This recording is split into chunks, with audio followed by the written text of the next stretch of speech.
There is a lot of gratitude to go around today, and I'm really happy to share it with you.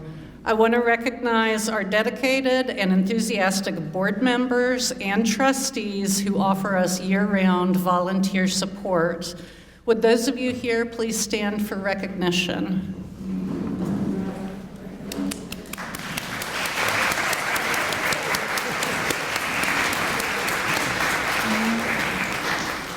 And a very special thank you goes out to our benefactor sponsor this year, DeKalb County, through the office of our Chief Executive Officer, Lorraine Cochran Johnson.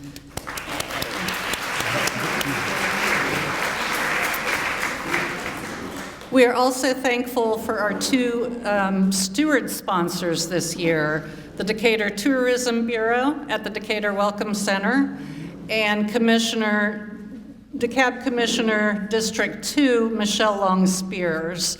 We're so glad to have you guys with us today.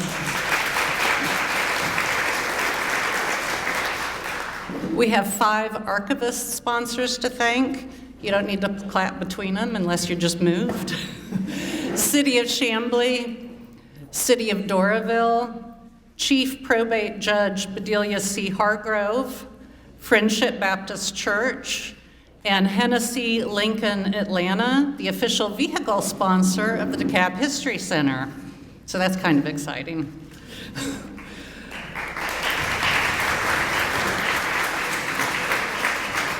And we were blessed to have 13 curator sponsors this year: Agnes Scott College, City of Decatur, Compassionate Atlanta, Deborah DeBerry, Clerk of Superior Court, Decatur Development Authorities, Dunwoody Preservation Trust, Emory Decatur Hospital, Commissioner Shakira Johnson for DeKalb's District 4, Catherine Mullins, New South Associates, Martha Pacini, Steel Program Managers, and the Marley House.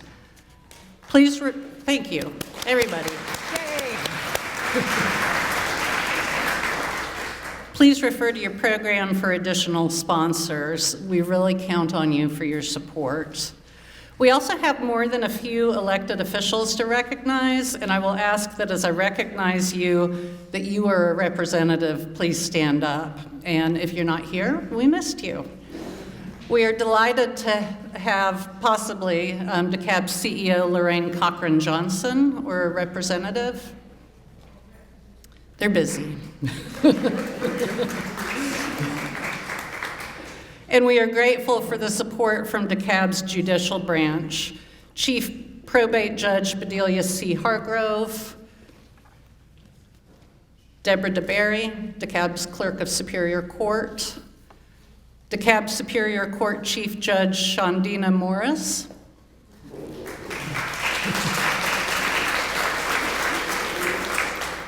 we have phenomenal support from mayors who may be here today. Mayor of Chamblee, Brian Mock. And I haven't seen her, but possibly Decatur's mayor, Patty Garrett? No. We also have further representation from DeKalb County Commission for District 4, Shakira Johnson. And for District 2, Michelle Long-Spears. DeKalb County Chamblee Councilman for District 3, Paul Stovall. And DeKalb County Chamblee Council Member for District 2, Leslie Robson. We are delighted to have you all here. If there is an elected official I've somehow missed, would you please stand up to be recognized? All right.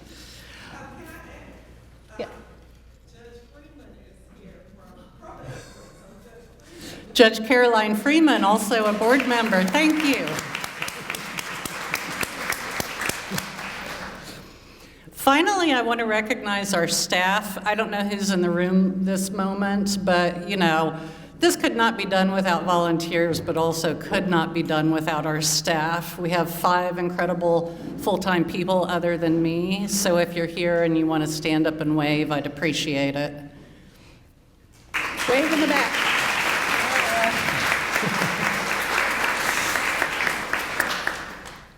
So, you guys know, I've been here for a while. This is the 17th annual Black History Month program that we've done. Local history is incredibly important to me. Through local history, we can teach trends that have happened across the state and the nation. Preserving everybody's history is what the staff here at the DeKalb History Center cares about. We're very passionate about it, so we appreciate your support as we continue to do that, hopefully for years to come. Please join me now in welcoming the creator of today's event, our African American History Coordinator, Monica El-Amin.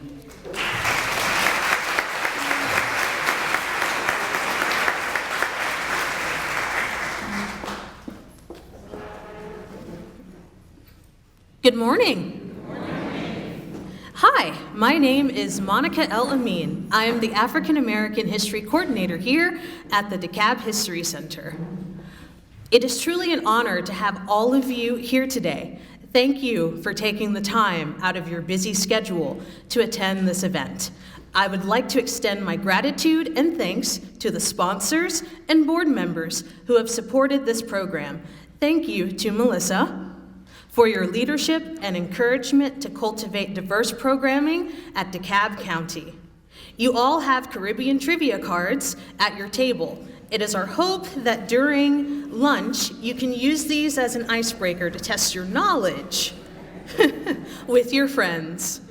The title for this year's program is Love Letters to the Caribbean. I chose the title because of my own personal connection to the Caribbean through my mother, who is sitting over there.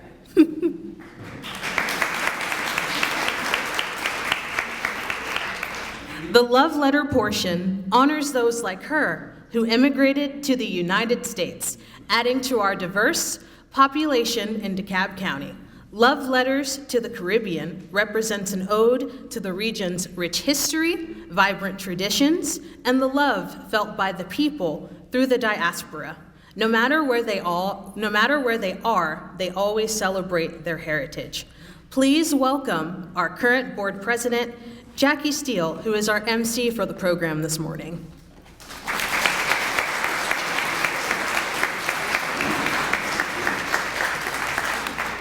Thank you, Monica. I want to thank everyone for being here today.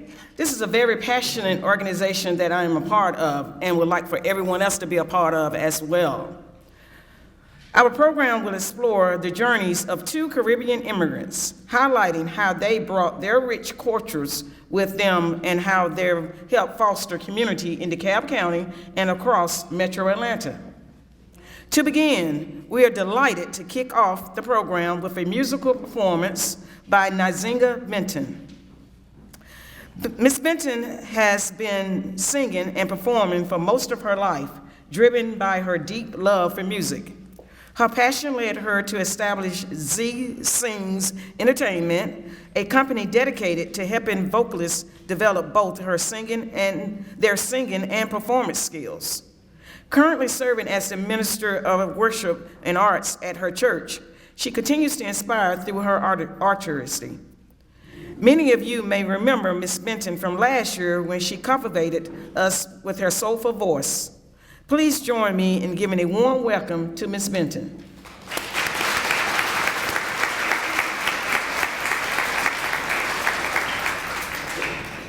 Good morning.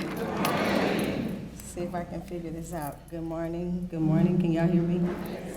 It sound all right? Yes. I don't know. I think I like this one better. I am not Caribbean. Let me start by saying that. So it has been a challenge to find songs that I could perform. I am a country girl that is gospel to the bone. So if you hear a little gospel, it's okay. But y'all can join in with me, yes? All right, and I got my lyrics. Let's see if I can figure this out.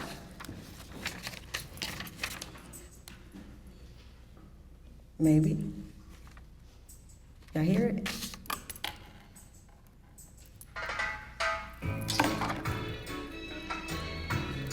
You can sway from side to side as I try to get this volume up.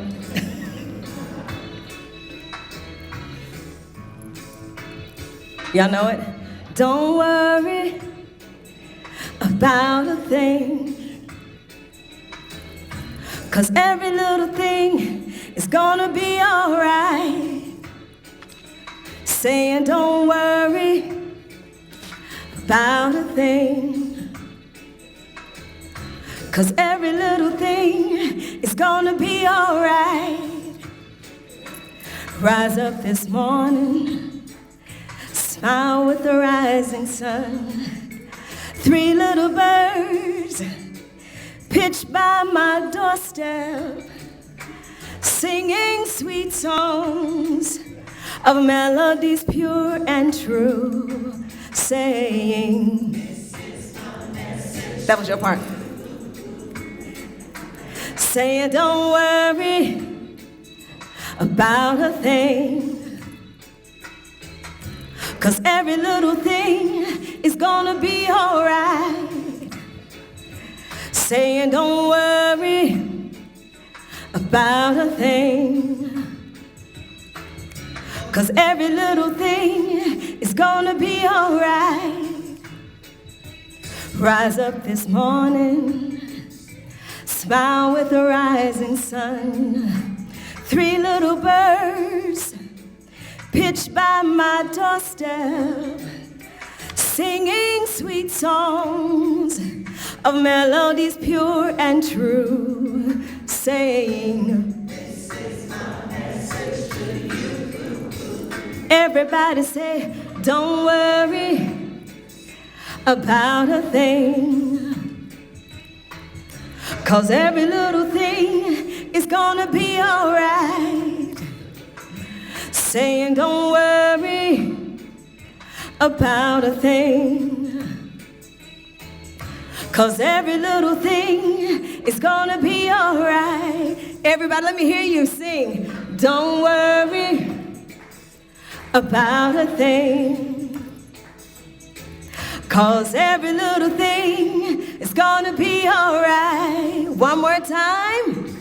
Don't worry about a thing, 'cause every little thing is gonna be alright. Thank you.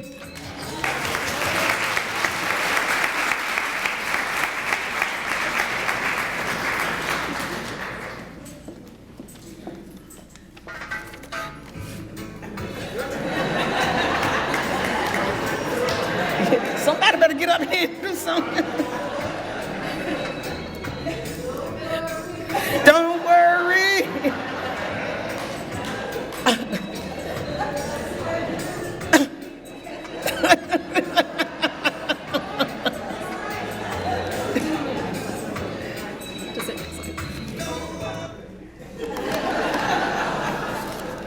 One thing we have found out, I'm not techie. And nor am I a singer. Okay, did we wake everyone up this morning? That was nice. Let's give her another hand. Nzinga, you did great. Great. Okay, we're getting ready now to get into our main portion of this program. I would like to give an introduction to Miss Monica Foderingham. Born in Jamaica to a Barbadian father and Jamaican mother, is a seasoned librarian with over 30 years of experience dedicated to Caribbean culture programming. She founded the Caribbean Film Festival, Caribbean Spelling Bee, Caribbean Storytime, and the Caribbean Quiz Bowl. Do you think she's a Caribbean? Monica also created the African Films and Filmmakers series and established the nonprofit Diaspora Cultural Curators. Thank you. Passionate about storytelling, she led a senior citizen oral history project and has conducted multiple story crops interviews. An advocate for Caribbean films and pet adoption, and the author of Judd the Dog Who Came to the Library. Monica is a mother of 3 adult daughters and lives in Lithonia. Please welcome me in joining Monica Foderingham.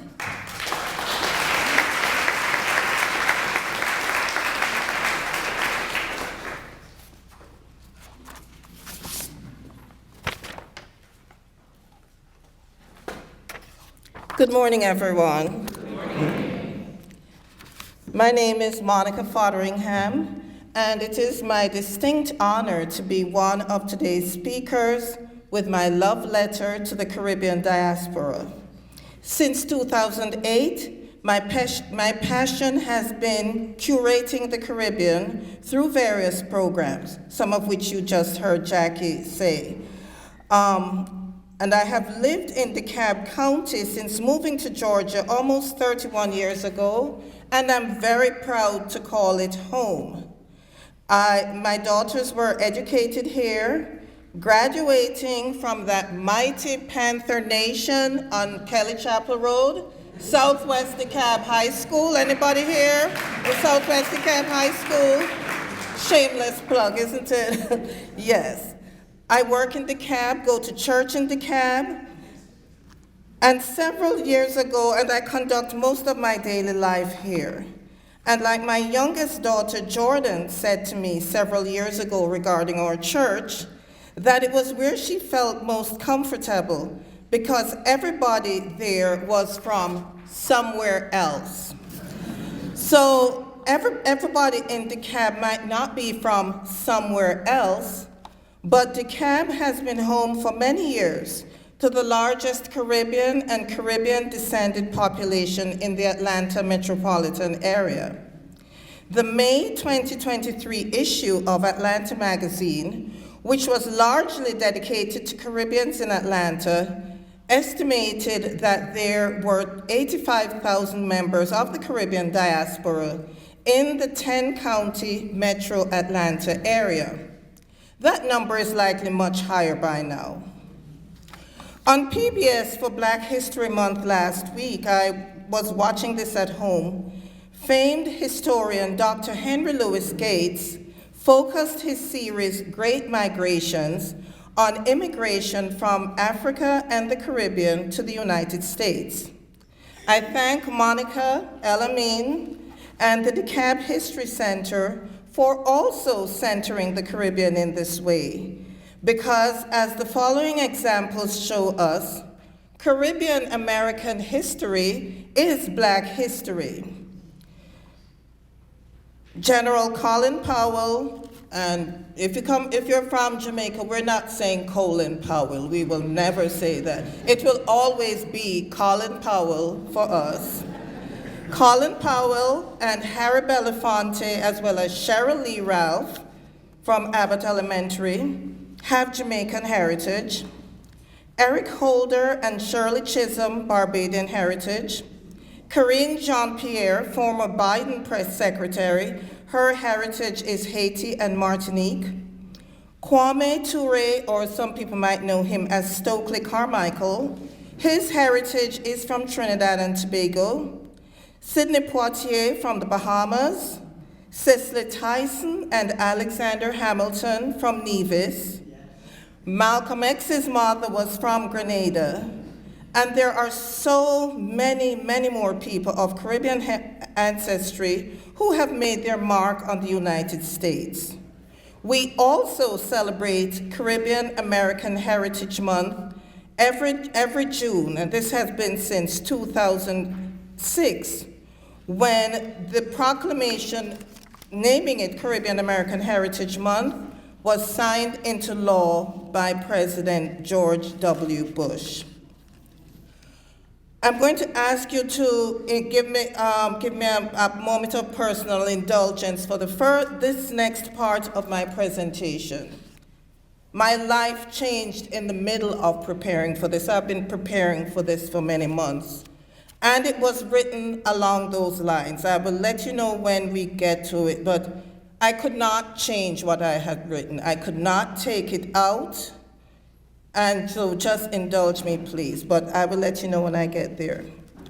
During the pitch black late night hours of July 13, 1955, the SS geologist a merchant marine vessel owned by Harrisons of Liverpool plowed through the dangerous waters of the Bocas del Dragon, or the Dragon's Mouth, between Trinidad and Venezuela, on its way from Glasgow, Scotland, to Maracaibo, Venezuela, with its cargo of bauxite. Another ship, the Sun Princess, with an allegedly drunk captain at the helm, crashed into the Geologist, slicing it in two, and its unsuspecting crew were plunged into the dark, shark-infested water. Of the crew of 42, 20 men perished that night, and only one of those bodies was ever recovered. One of the survivors, a 35-year-old ship's carpenter who was a capable but not strong swimmer, survived by clinging to a log for 30 minutes until he was rescued. He and the other survivors were taken to Trinidad the next day, where he took the shirt and one pair of shoes with which the shipping line compensated him, his regular pay, he took his regular pay, and he never went to sea again. He realized that it was only through a miracle that he was saved. So he decided to dedicate his life to the work of the Lord. He went to England to be trained in the church army, the evangelical arm of the Anglican Church, and was assigned to Jamaica for a limited time mission, after which he would return to Barbados. That young man was my father, Noel Foderingham, and he never left Jamaica after that mission, because he met and married my mother, Allison. And the next line is where it gets tough. I had originally written this to say, my mother, Allison, who is here with us today at 99 years old, 99 years and 11 months old.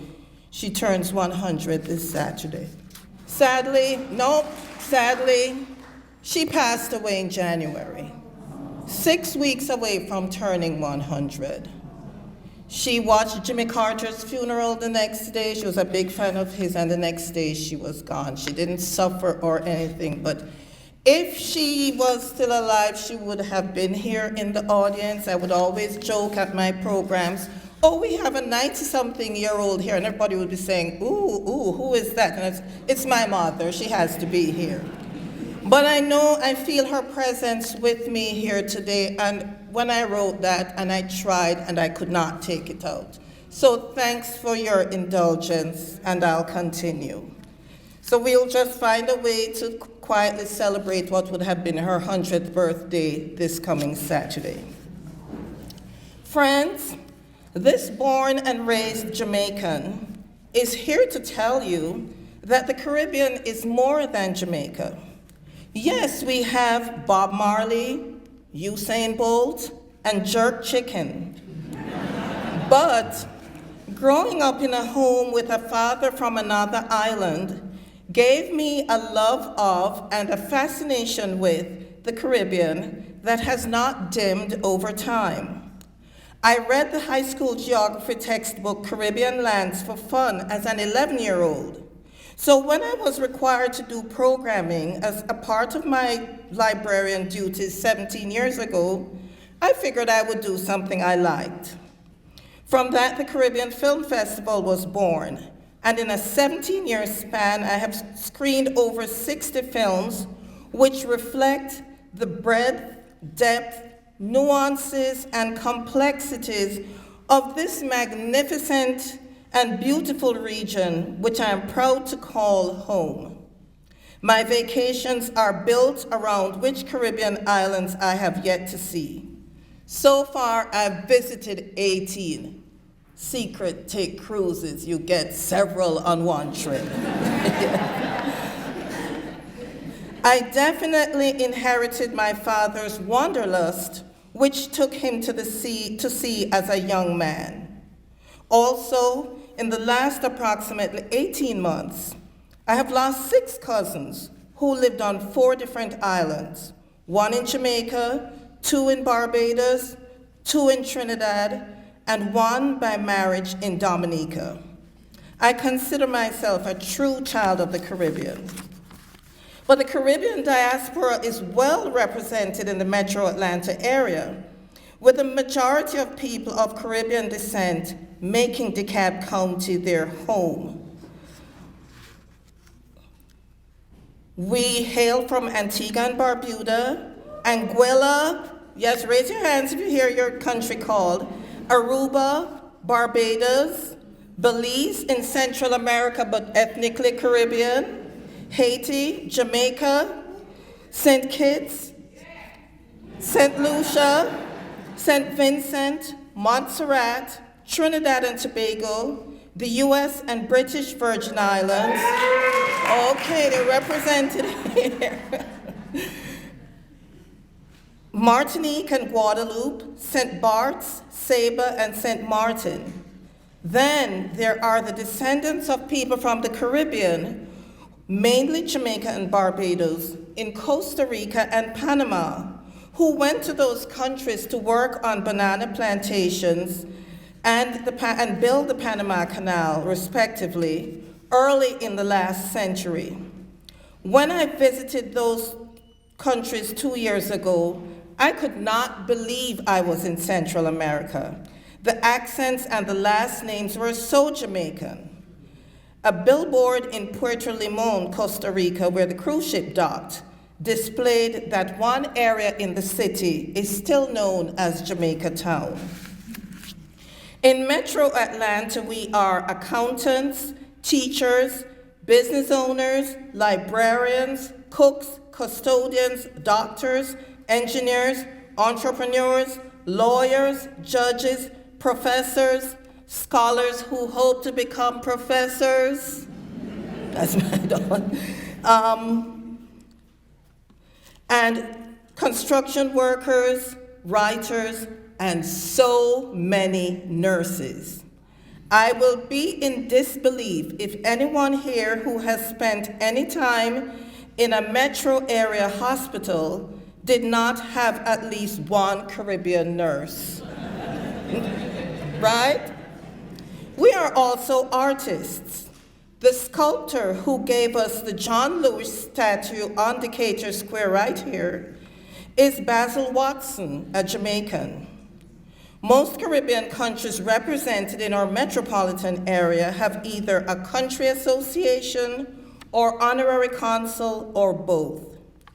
In the Caribbean, we speak English, Spanish, Dutch, French and French Creole, Patois and Papiamento, and Hindi dialects, based on which country or countries colonized us.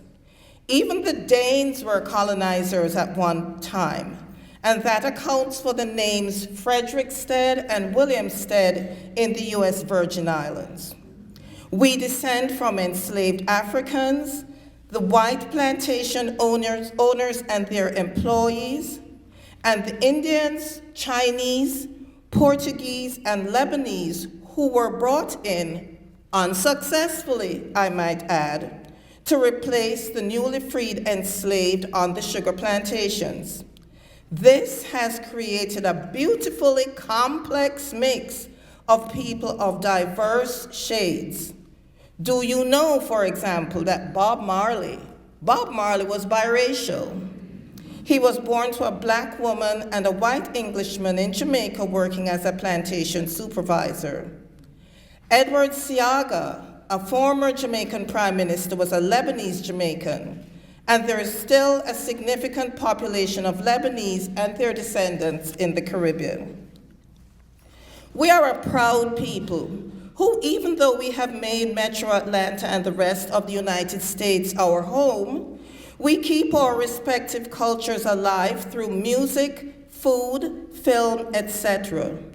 Every Memorial Day weekend, DeKalb County is a riot of color, and the sounds of calypso and soca fill the air because it's Metro Atlanta's carnival celebration.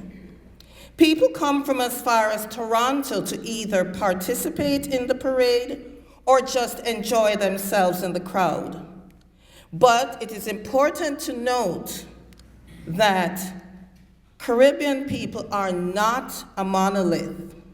This even shows up in our carnival, where there are sometimes more than one celebration. We have different accents, and my siblings and I elevated to a fine art, imitating my father's Barbadian accent, out of his earshot, of course. Any Trinidadians in the audience? Well, you missed it. Little known fact,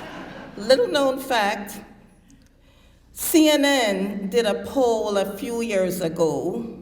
According to a CNN poll done a few years ago, the Trinidadian accent was named as one of the sexiest accents in the world. I think it was ranked at number 11.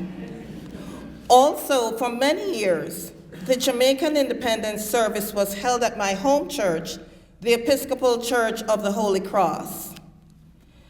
Over 30 years ago, then president of the Atlanta Jamaican Association, Anthony Winkler, a noted author and white Jamaican, came to the pulpit to speak.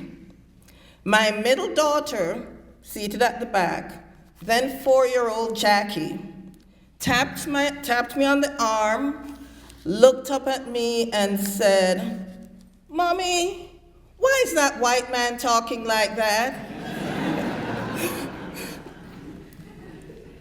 We have never let her live that down. She showed a precocious sense of observation even at that early age. Fast forward to the present, Jackie, as an Emory University PhD candidate in comparative literature, needs to have competency in 2 languages in addition to English. She has chosen Jamaican Patois as one of her languages and has taken a class in it from the Jamaican Language Unit at the University of the West Indies. Another young lady I know well, a Haitian American, took a class in Haitian Creole when she attended Howard University, in addition to the science classes she needed to become a pharmacist. She was able to do a French Creole story time for me during the pandemic.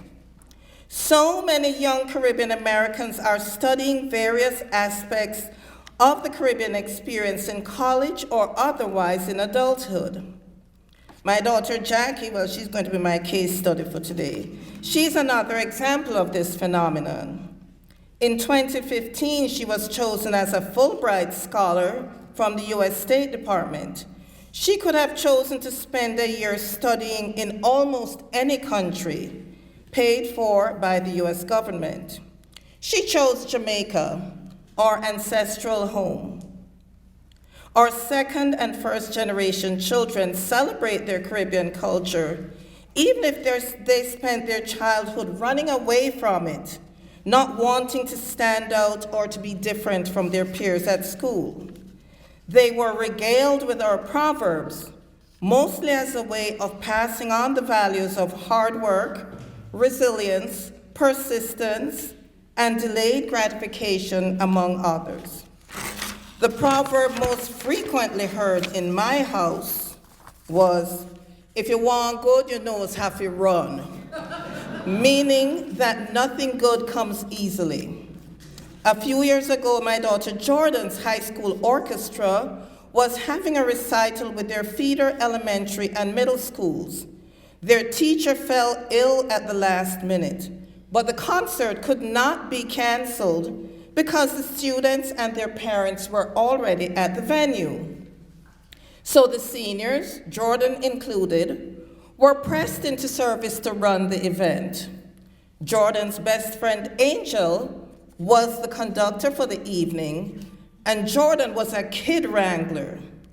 And she said afterwards it was so difficult and frustrating that she, quote, almost started to say all those things you used to say to us, mommy, unquote, meaning all of those proverbs and other sayings that I know elicited many eye rolls from them as teenagers. The late great chef Anthony Bourdain said that food is a part of a people's culture, and I have always believed that. Different Caribbean countries use different words for the same food. Example, what is called ackee in Barbados is very different from the Jamaican national dish. It is what Jamaicans know as guinep. But there are so many similarities which harken back to a similar history. Dried salted codfish from Norway, Iceland, and Newfoundland of all places, also known as bacalao, or in the Caribbean as saltfish, is ubiquitous in Caribbean cuisine. A couple of months ago, a guest on WABE's Closer Look with Rose Scott mentioned, among other things, that the price of this product would be increasing. And Rose wanted to know why this product was so important to consumers in Metro Atlanta. So I emailed her, then she called me back, and I gave her a brief explanation of the reason. Almost every country has its own saltfish dishes. Why? Because that was the inferior protein given to the enslaved.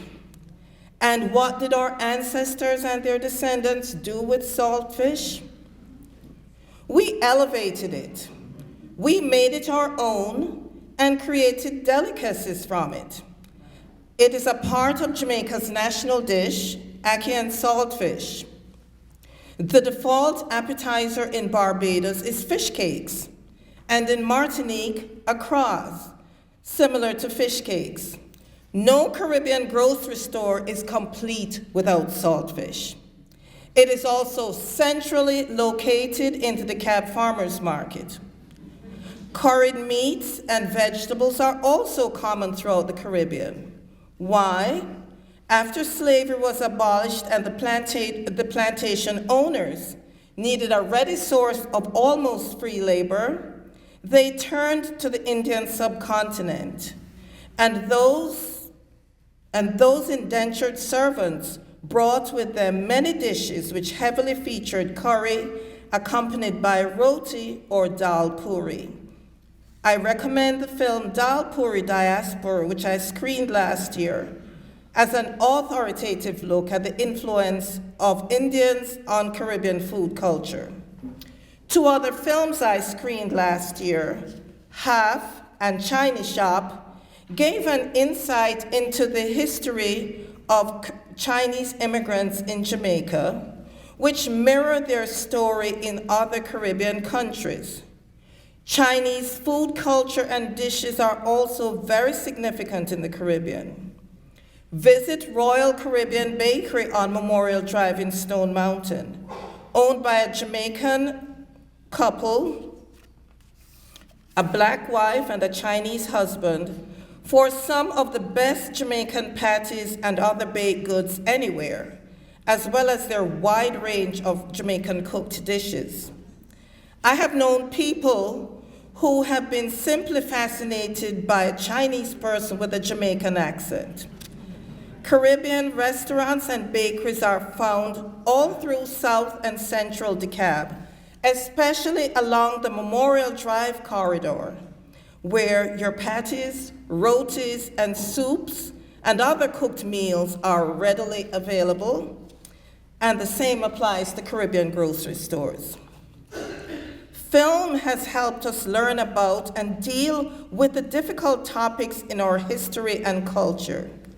It's not just about celebrating reggae, calypso, soca, carnival, etc.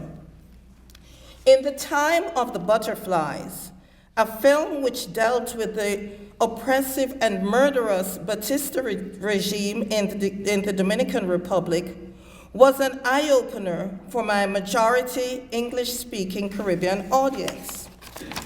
At the end of the film, the audience remained in their seats with shocked looks on their faces.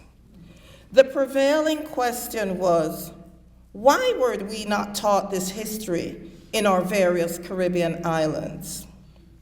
Forward Ever, The Killing of a Revolution, was a film I screened about the Grenadian Revolution several years ago. On this island, Grenada, of 134 square miles, compare this to DeKalb County, which is 271 square miles.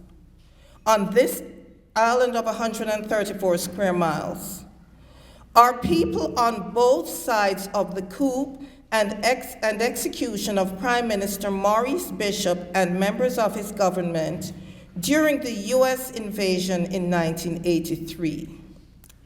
The tension was palpable at my screening because there is a large Grenadian diaspora here. So naturally, they were not all on the same side of the issue. Another film I've screened several times over the years, is Small Island, a film produced by Masterpiece Theatre for PBS, based on the book of the same title, More Than Once. And hands down, this is the film my audiences have loved and talked about the most, because it resonates with the difficulties they or their family members experienced as they emigrated to Britain, the motherland. Many of them on the famed ship, the Windrush, to help rebuild it after the war. I even have my late mother on film talking about this film. It's very historically accurate as well, because I consulted with my 95-year-old uncle who still lives in the UK. He and others were interviewed for the British Archives, and this information went into the book, which became this film. Another favorite film I've screened more than once over the years is Diggers, which featured oral history interviews of the last of the diggers, men, mostly from Jamaica and Barbados, who built the Panama Canal, thousands of them dying from disease and injury in the process. In 2019, I took a class on how to search the public library's ancestry database. The instructor told me that there are specific categories within the database that deal just with people who left the Caribbean for Panama. So I decided to look up my Barbadian aunt Adina, who I knew was born in Panama. I typed in my last name, and to my surprise, up popped a picture ID of her brother, my Uncle Barry, Beresford Foderingham, in 1919, at 11 years old, already working for the Americans who were building the canal. I found this picture exactly 100 years later. We do have many members of the Panamanian diaspora living in Metro Atlanta, but two other films I just want to focus because I know I'm getting the signal for time. Aquantu and Queen Nanny, films about the Maroons, and there's a local scholar, Dr. Harcourt Fuller at Georgia State University, who is working on that. Let me cut a part of my talk and just go to just my appeal on behalf of Caribbean filmmakers. There is no big Hollywood-type machine to provide funding for filmmakers to make these films which educate and entertain us. It is a struggle, it's arduous, it's frustrating, and sometimes good stories worthy of film treatment go untold. And Hollywood can't do justice to making these films, even if they wanted to. Crowdfunding has come to the rescue for independent filmmakers, however. So if you know of a Caribbean filmmaker or someone trying to make a good film about the Caribbean, please support them. Remember, these films are not made just for Caribbean audiences, and most filmmakers will be happy to give you executive producer credit if you help them with funding to get these films made. There is a young filmmaker in Jamaica right now who has a proof of concept for a film which tells the story of one of the worst tragedies in Jamaican history, the Kendal train crash. Please speak with me if you'd like to help her. It's a story which needs to be told. Also the story of my own father, which I spoke about at the beginning. Very few people know that story. And I have been fortunate to meet the last surviving person of that shipwreck. I remember my first visit to Barbados as a teenager when a woman approached my father looking like she had seen a ghost. "Noel," she said, "I thought you was dead." She said, even 20 years after the wreck, people still thought my father had died in the shipwreck. Ladies and gentlemen, thank you so much for coming to this program to learn more about the Caribbean region and its people. Because, as I hope I have conveyed to you, Caribbean history is indeed Black history.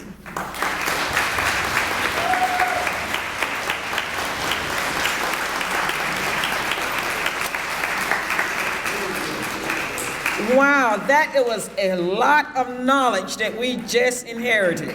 Wow, let's give her another hand. Great. I know she could have went on longer and longer and longer, but we did appreciate it, and we got a lot of information out of that. Let's continue on with our program right now. We are running a little behind schedule, but that's okay, because we are enjoying ourselves. I would like to introduce our next speaker, Charmaine Hooke-Powell. Miss Hooke-Powell migrated to the U.S. in 1982 and graduated cum laude in elementary education from Hunter College in 1988. She earned her MA in Education Administration from Teachers College, Columbia University in 1990, and later studied Administration and Supervision under Higher Education at Seton Hall University. She served on several boards, including the Malcolm Baldridge Board of Examiners and the Georgia Oberthorpe Board of Examiners. Elevating U.S. organizations for performance some words you just can't get out, you all. For performance greatness. Ms. Hooke-Powell worked at Ballfield College before joining the Office of State Administration Hearing, where she oversees technology and is a certified mediator. She is also part of the Rhythm of Caribbean, an all-volunteer group dedicated to preserving Caribbean folk music and dance. Ms. Hooke-Powell is married and has a son. Please welcome Charmaine Hooke-Powell.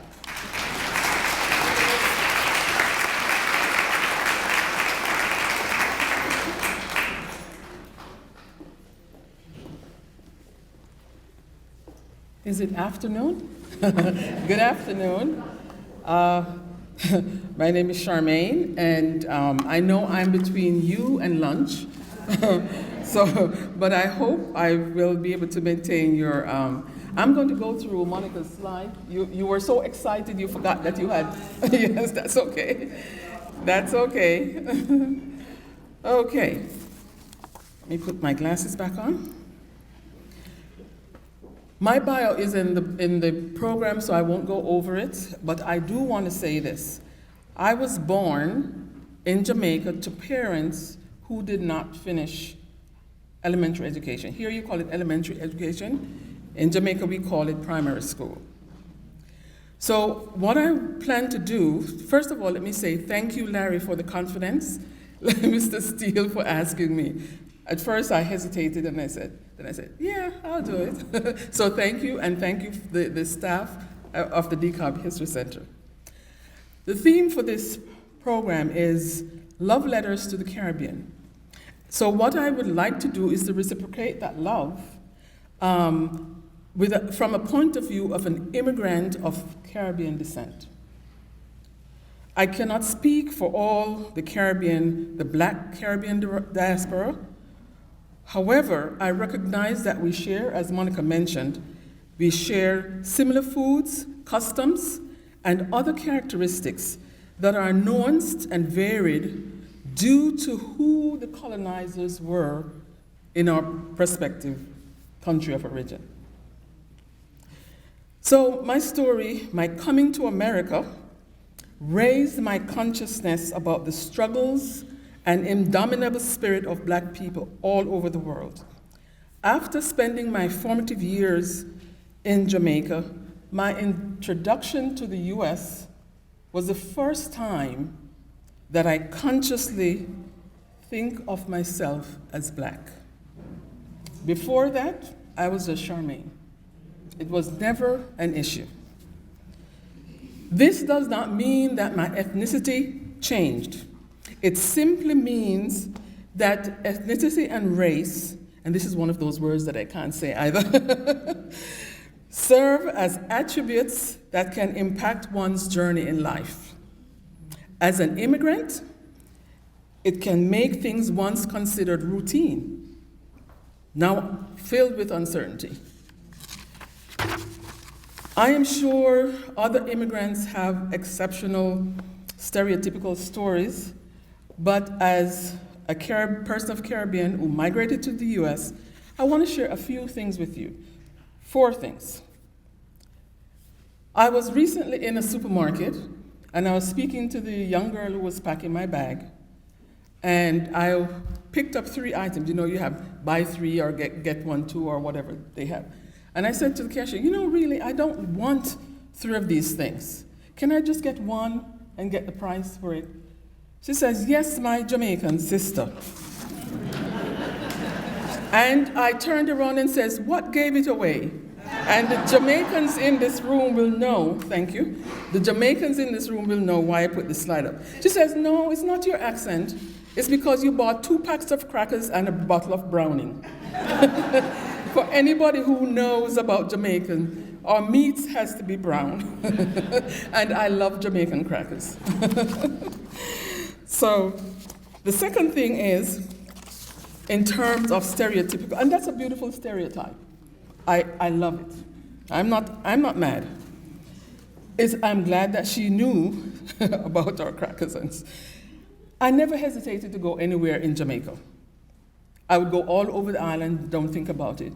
But now, coming to the US, there are places that I would not go. There are places that I've been, and I pray all the time on the road, driving home, asking God to guide me home. And it's not just the US, I'm talking about other countries too.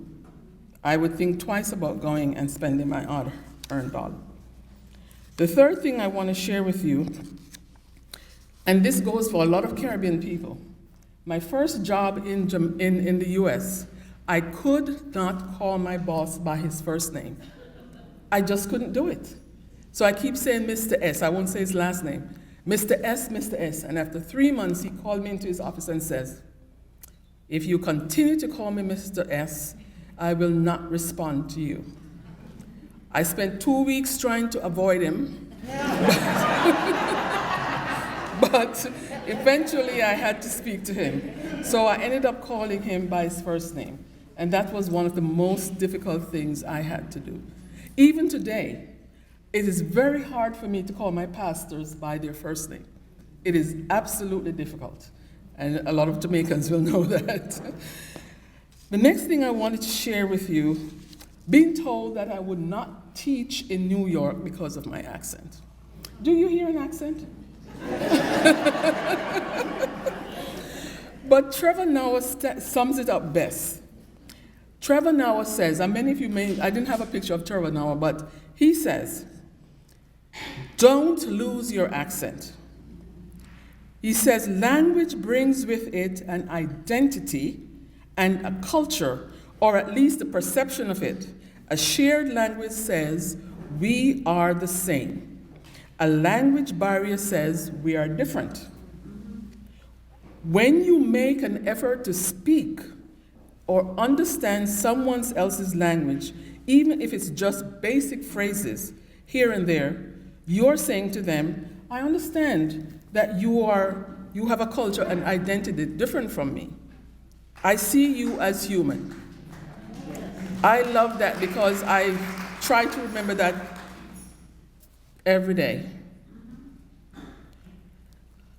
The other one last one that I want to share with you, not the end of my speech, however, the last.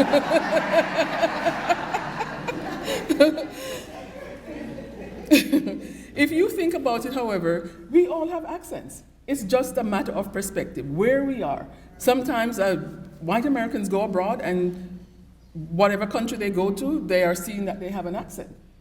So it's a matter of perspective. Before I tell you the last one, it is important to note that I've spent most of my lifetime on Earth living in the US. See this? However, at times, I feel my citizenship is not valued. I am still viewed as other. And it brings me to my next experience. The last time I attempted to renew my driver's license, I went to DMV website and I got all the things that they required for ID, went in early, and I thought, okay. However, the lady I met was not having it. She says, this is not enough. I need to see your passport. Okay, I said, I've never had to show my passport before, but I'm going to go home and get my passport. I went home and I got my passport, and I even brought a copy of my mortgage statement. Went back again to the DMV. She wouldn't accept the paper. Now, the Jamaicans in the room will understand this. I stepped back and I said, lady. But I calmed myself. I was not going to give her the upper hand. I was not going to give her the satisfaction.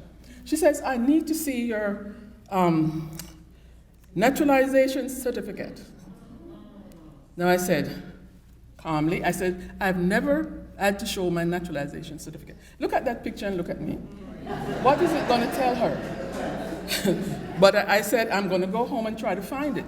I dug through all the paper. It took me a while, and I'm saying, I'm hoping that they're still open. I went back. I took not only my naturalization paper, I took my divorce decree with the judge's seal that says I can go back to using my maiden name. I took the ad that you're required to place in the newspaper that says you're going back to a different name. I took everything else that I could think of. I went back to her. I didn't give her anything else. I just put the naturalization paper on the desk. And then she started to come in. And I stepped back and I took everything out the envelope that I had, put it on the desk, and she finally says, okay, you can go through. I'll tell you this, the second time that I went back to my car, even to this day I get emotional, I felt so diminished. Here is this woman, because of my color and my accent. But you know what? God is good, because I know she did not go home that day feeling exonerated. God has a way of convicting us when we do something wrong, and that's what I tell myself. She was convicted. Not legally, but conscience. So, in spite of all of this, my love for this country did not diminish. How could it? Coming to America exposed me to a greater diversity, shaped how I view the world and people, especially as it relates to Black diaspora. America is a unique country in that it has allowed me to meet and interact with varying cultures and peoples that I probably would not have experienced if I had stayed in Jamaica. I have a heightened appreciation and admiration for the Black diaspora everywhere, seeing how we faced and met some of the world's most serious racial, ethnic, socioeconomic, and other challenges while managing to flourish and make significant contribution to society. I developed a better understanding of how history played out differently for blacks in the Caribbean and versus the US. Jamaica still has a Governor General who reports to the head of the British, I don't know if I'm probably not saying that right, but that's a tie. A Governor General keeps us bound to Britain. Barbados divested itself in 2021. Thank you, Barbados. Slavery in Jamaica was abolished in 1834, and then full emancipation granted in 1838. However, slavery in the US was abolished 30 years later, in 1865. I was able, coming to America, to get a deeper dive and admiration of the civil rights movement and its leaders. That's a whole day's discussion, but I'll just say that. I will tell you, however, coming to America was not all, I was disappointed. I didn't expect to see broken down cars on the streets or boarded up windows and stuff like that. That was not the perception, that's not what we see on TV. The other thing that worries me is the importance placed on color and race. Another thing is the struggle of people of not only African descent, but any group placed in that other category to gain equity in this society. I'm also deeply troubled the diminished value placed on black lives and how black people, especially black men, because I have brothers and sons and nephews, die at greater rate than any other group. To this day, we still do what we call talk my brother home. If he's on the road late at night, he will pick up the phone and call one of us and we talk him, it could be hours. One night I remember being on the phone and he says, oh, I'm being pulled over. And I heard the officer said to him, get off the phone. But thank God, he's still here. It may seem contradictory, but while we see and recognize social injustices that impact people of the black community, we also must acknowledge that there are opportunities for us to thrive and be our better selves. Many in the United States presuppose that immigrants cannot love this country if we acknowledge injustices. I say we can do both, because we are not totally free if we are not all free. And I would like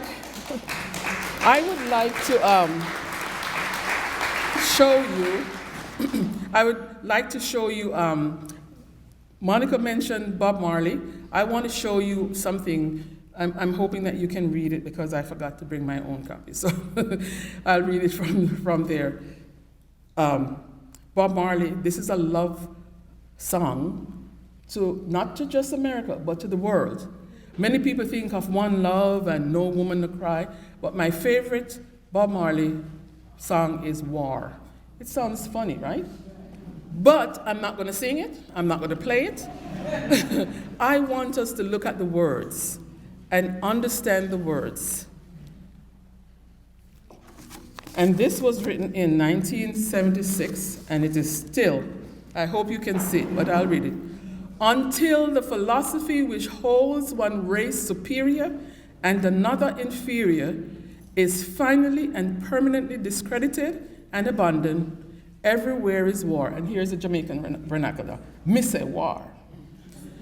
That until there are no longer first-class and second-class citizens of any nation, until the color of a man's skin is of no more significance than the color of his eyes, that until the basic human rights are equally guaranteed to all without regard to race, that until that day, the dream of lasting peace, world citizenship, rule of international morality will remain but a fleeting illusion to be pursued but never attained. Look at what is going on, still going on in the world. And this is my favorite thing. So how did we get here? I told you how I got here. In DeKalb County now, focusing on DeKalb. I cannot speak for the entire Black Caribbean community, but after going to libraries, and I finally met and spoke with Dr. Noel Erskine, a professor of theology and ethics at Kansas School of Theology. His recollection is that the earliest Jamaican, his name is Denzel Dixon, arrived in DeKalb County in the 1950s. There's also another, there may be others before because, you know, Jamaicans are all over. There's another, Neville Barrett, who lives in Lithonia. I think Mr. Barrett is still alive. He came in the 1950s from Savannah. The Atlanta Jamaica Association, formed in 1977, the year Dr. Erskine came to Decatur, is another organization that fosters goodwill and understanding among Jamaican and all peoples. I moved to DeKalb County in 2002, but I've been visiting since 1989. And I will honestly tell you, I have never thought of moving to another county. I love my DeKalb County, in spite of all its flaws. I'm a member of a cultural group. That's it, why it's a group. I don't sing solos, but we sing folk group, and I love it. My partner is over there too. I have a member here with me as well. We sing folk group. We wear bright, colorful colors. And so that I've been doing that now for over almost 15 years, something like that. I don't remember. But except during the outbreak. We perform at places like the opening of the international terminal at the Atlanta Airport. We perform at the Caribbean Heritage Month opening ceremony at Fulton County. And we also performed, these are past events, at the DeKalb International Food Market, Food and Music Festival in Doraville. So Monica said this as well, we must continue to share our culture so that the broader society can better understand and appreciate the contributions and experiences of the Caribbean people.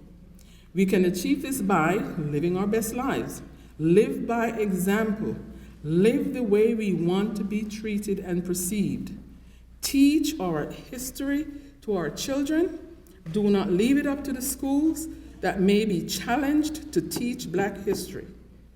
Show up, participate in the workplace and community, make your voices heard intelligently.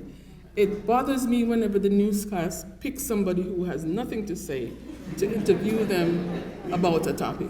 It really does. We must, I know we are running out of time, but I want to just say it is a vicious cycle because I'm talking about, the things that immigrants go through and so on. This is a vicious cycle because many Black households and parents are not equipped to help their children emotionally nor educationally. They sometimes are working 2 or 3 jobs, and I'm not making excuses, trust me. I taught in New York City, and some of the kids that I had were latchkey kids. I don't know if you know what that is. They had no adults to go home to.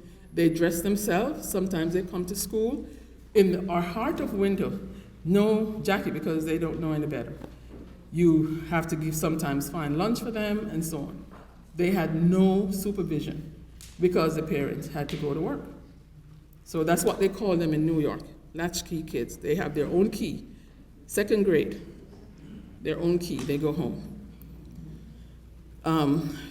We all can do our part, no matter how small. It doesn't have to be shouted from the mountaintop. You don't have to, publish whatever you do in a newspaper or anything like that. We can make a difference. It may not happen in my lifetime, but I do believe that change will come. The totality of my experience in the U.S. shows that we have a common bond. We need to be open to see and meet people where they are and for who they are as we move forward with sharing and loving one another as God calls us to do.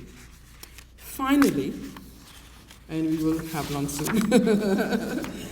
Finally, I want to share with you a poem written by my brother, Wilton Hooke. Whenever Wilton writes a poem, he puts the date and the time.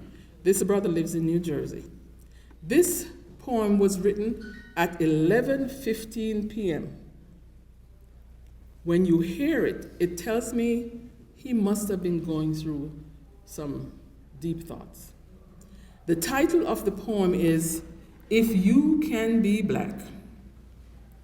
If your ancestors paid in blood so that you have a chance to live, if they endured the whips and chains till there was nothing left to give, if you can learn a thing or two from the hardships they endured, if you can see they did their part just to open up some doors, if you can see past all the pain when the insults start to fly, if you can still take pride in you when the doubters pass you by, if you can find a way to shine even when the deck is stacked, if you can hold your head up high despite the weight on your back, if you can work through all your doubts in this fight that seems impossible, if you can hear your destiny call, don't sit and be invisible.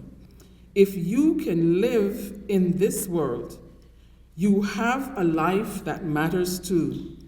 If you can see beyond the clouds, better days will smile in you. Thank you so much for listening.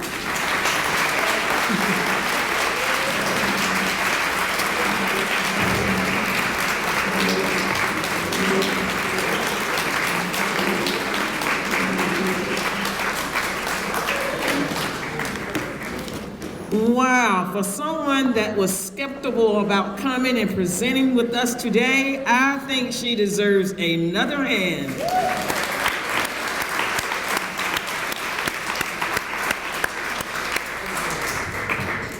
That was great. It really was. Yes, yes. We have so many first-timers here today, and we would like to invite you to become a member of the DeKalb County History Center today by asking a staff member in the back of the room how to become a member. They are ready to join you up today, to have you join today. So please, please join us. As you see, we are a great organization here and put on many, many, many activities here. I'd like to thank the Black History Month Committee for all of their hard work. Please stand. If you was on the Black History Committee, please stand. Thank you. Thank you. We also thank Monica El-Amin for coordinating this program, and Melissa Carson for the entire team of the DeKalb History Center, including board members for bringing quality programming to the citizens of DeKalb County. On our tables, you will see that you have plants on your tables. As a contribute to us, the organization, the plants are available for purchase. A staff can help you with that, and the price should be on each one of the plants if you would like to take those with you. At this time, we're going to get ready to go into our wonderful lunch for this evening, which is catered by a Caribbean from St. Thomas. Yes, yes.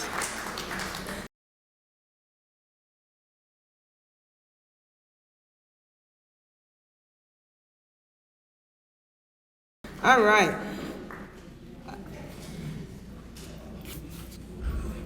The lunch will be served in the Harrison Room, which is outside of those doors to your left. We will